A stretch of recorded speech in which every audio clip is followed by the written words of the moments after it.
Online জুয়া কোটিপতি হওয়ার স্বপ্ন নাকি ফকির হওয়ার ফাঁদ? ভাই, শুরুতেই একটা প্রশ্ন। আপনি কি কখনো সত্যিই দেখেছেন অনলাইন জুয়া খেলে কেউ কোটিপতি হয়েছে?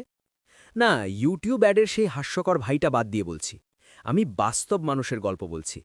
কারণ বাস্তবে আমি আজ পর্যন্ত দেখেছি অনলাইন জুয়া খেললে মানুষ কোটিপতি হয় না, মানুষ শুধু ধীরে ধীরে ফকির হয়ে যায়। চলুন একবার দেখি অনলাইন জুয়া আমাদের কি দেখায়। এক ক্লিকে জিতুন, আজ খেলুন, আজই লাখপতি। এই ভাই তো ১০,০০০ ঢুকিয়ে ৫ লাখ তুলেছে।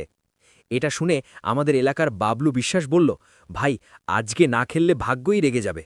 ফলাফল, ভাগ্য রাগ করেনি, কিন্তু বাবলুর বিকাশ ব্যালেন্স রাগ করে শূন্য হয়ে গেছে। চলুন একটু লজিক করি। যদি অনলাইন জুয়া সত্যিই মানুষকে ধনী বানাতো, তাহলে আজকে কোম্পানিগুলো দেউলিয়া হতো, অ্যাপগুলো বন্ধ হয়ে যেত, মালিকরা রাস্তায় নামত। কিন্তু বাস্তবে কি হচ্ছে? অ্যাপের মালিক কোটিপতি, অ্যাপের বিজ্ঞাপন আরও বাড়ছে, আর খেলোয়াড় সে শুধু টাকা ঢুকাচ্ছে ঢুকাচ্ছে ঢুকাচ্ছে। এবার একটা ছোট গল্প।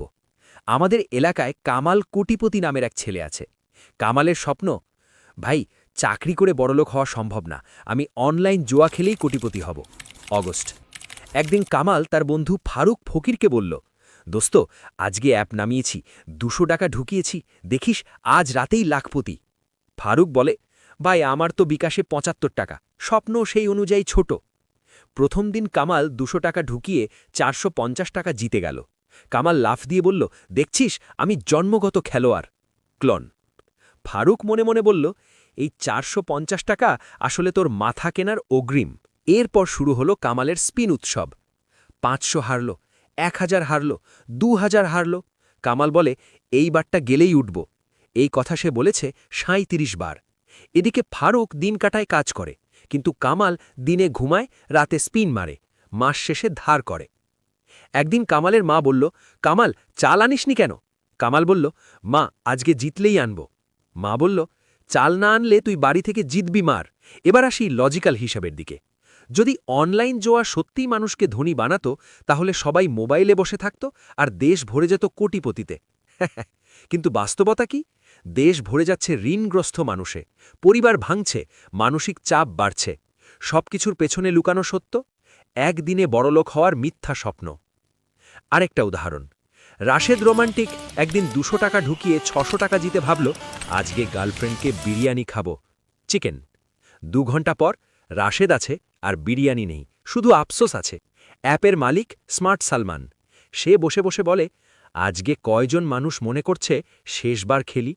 কারণ এখানে শেষবার বলে কিছু নেই, আপনি যতবার খুশি খেলতে পারবেন, আর অ্যাপের মালিক হাসি হাসি টাকা তুলবেন।